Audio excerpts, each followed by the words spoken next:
भक्ति वासुदेवाय नमः। कार्तिक मात्म का 8वां अध्याय। नारद जी बोले, हे राजन, अब मैं कार्तिक के व्रतों का संक्षेप में उद्यापन सुनाता हूँ। व्रत पूरा होने के फल और विष्णु भगवान की प्रसन्नता के लिए कार्तिक शुक्ला चतुर्दशी को उद्यापन करें। तुलसी के ऊपर 4 द्वारों का मंडप बनाकर तोरण बंधनवार बांधकर फूल और चामर से सजावें और चारों द्वारों पर मिट्टी के बने पुण्यशील, सुशील, जय और विजय द्वारपालों का पूजन करें और तुलसी के पास 4 रंगों से शोभित सर्वतोभद्र चक्र बनावें। इसके ऊपर पंचरत्न और नारियल रखकर एक सुंदर कलश स्थापित करें। फिर वहां शंख चक्र गदाधारी पीताम्बर से युक्त लक्ष्मी सहित विष्णु भगवान की स्थापना करके पूजन करें। व्रती पुरुष मंडल में इंद्रादि को पूजे। द्वादशी को भगवान उठे, त्रयोदशी को देवताओं ने उनके दर्शन किए और चतुर्दशी को पूजन करे। उस दिन शांत और सावधानी से उपवास करे।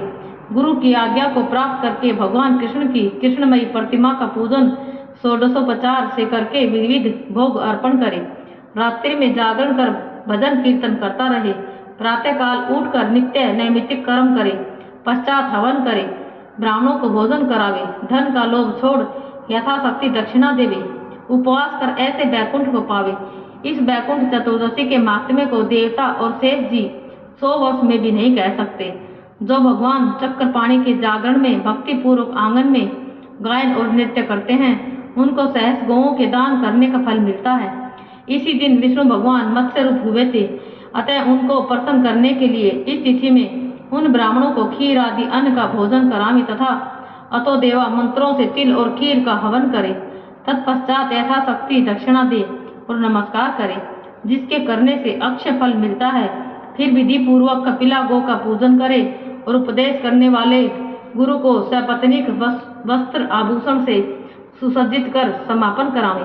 प्रार्थना मंत्र से आपकी प्रसन्नता से मेरे 7 जन्म के पाप नष्ट हो जाएं और मेरे मनोरथ सफल होएं और मरणोपरांत मुझे विष्णु लोक की प्राप्ति हो।